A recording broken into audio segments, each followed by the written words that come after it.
کہتے ہیں دنیا میں 2 ایسے بادشاہ گزرے جن کے حکم پر انسان بھی چلتے تھے، جن بھی، ہوا بھی رکتی تھی، پرندے بھی بات کرتے تھے اور زمین بھی ان کی عظمت کے نشانوں سے بھر جاتی تھی۔ ایک تھے حضرت داؤد علیہ السلام اور دوسرے وہ جن کا نام آج بھی پوری کائنات کو ہلا دیتا ہے، حضرت سلیمان علیہ السلام۔ لیکن ان کی کہانی صرف بادشاہت اور طاقت کی نہیں، یہ کہانی ہے حکمت، آزمائش، عاجزی اور ایک ایسے نبی کی جس نے دنیا کی سب سے بڑی سلطنت پا کر بھی صرف اللہ کے آگے جھکنا سکھایا۔ آج ہم ان کا واقعہ نہ صرف سنیں گے بلکہ محسوس کریں گے۔ بچپن ہی سے سلیمان علیہ السلام کی سمجھ، فہم اور عقل بے مثال تھی۔ ایک واقعہ مشہور ہے، 2 عورتیں ایک بچے کے جھگڑے کے ساتھ حضرت داؤد علیہ السلام کے پاس آئیں۔ آپ نے فیصلہ دیا بچہ بڑی عورت کو دے دیا جائے، مگر نوجوان سلیمان علیہ السلام نے عرض کیا، اگر اجازت ہو تو میں ایک سوال کروں؟ انہوں نے پوچھا، دونوں میں سے کون بچے کو دیکھ کر بے اختیار روتی ہے؟ کون اس کی طرف ہاتھ بڑھاتی ہے؟ جواب واضح تھا۔ انہوں نے فیصلہ سنایا، بچہ اسی عورت کا ہے جس کا دل اس کے لیے بے قرار ہے۔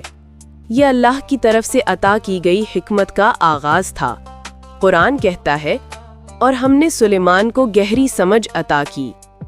جوانی میں اللہ نے انہیں ایک ایسی سلطنت عطا کی جس کی مثال آج تک دنیا میں نہیں ملتی۔ انسان ان کی فوج میں، جنات ان کے ماتحت، پرندے ان کے فرما بردار، ہوا ان کی سواری۔ ان کا تخت ایسا تھا کہ ایک دن کا سفر ہوا کے ذریعے چند گھنٹوں میں طے ہو جاتا۔ لیکن اس عظمت کے باوجود ان کی زبان پر اکثر یہی کلمات ہوتے، یہ سب میرے رب کا فضل ہے تاکہ وہ مجھے آزمائیں۔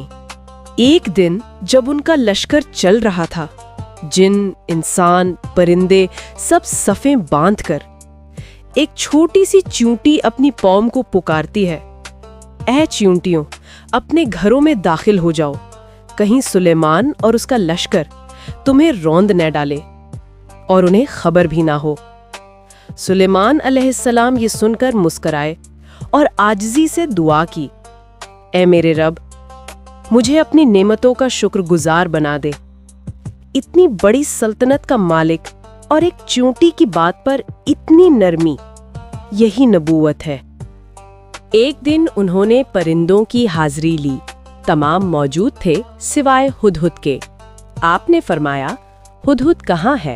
اگر معقول وجہ نہ بتائی تو اسے سخت سزا دوں گا۔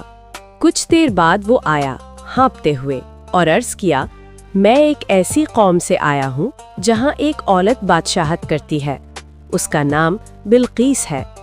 اس کے پاس عظیم دولت ہے، لیکن وہ اور اس کی قوم سورج کو پوجتی ہے۔ سلیمان علیہ السلام نے فرمایا، ہم دیکھتے ہیں تم نے سچ کہا یا جھوٹ۔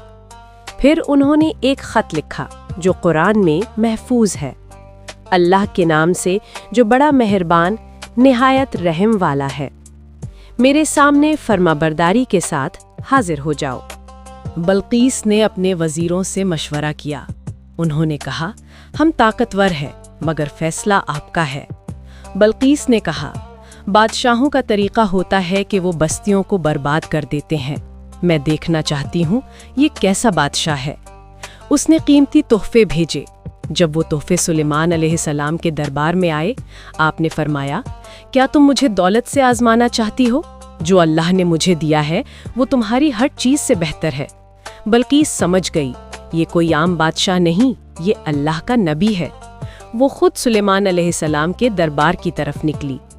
سلیمان علیہ السلام نے جنات سے فرمایا، کون بلقیس کا تخت میرے پاس لا سکتا ہے اس کے آنے سے پہلے؟ ایک جن نے کہا، میں لے آؤں گا آپ کی مجلس ختم ہونے سے پہلے۔ لیکن ایک ایسا شخص جس کے پاس علم کتاب تھا کہا، میں پلک جھپکنے سے پہلے لا دیتا ہوں، اور اگلے لمحے بلقیس کا تخت دربار میں موجود تھا۔ سلیمان علیہ السلام نے فرمایا، یہ میرے رب کا فضل ہے۔ جب بلقیس دربار میں داخل ہوئی تو اس نے اپنا تخت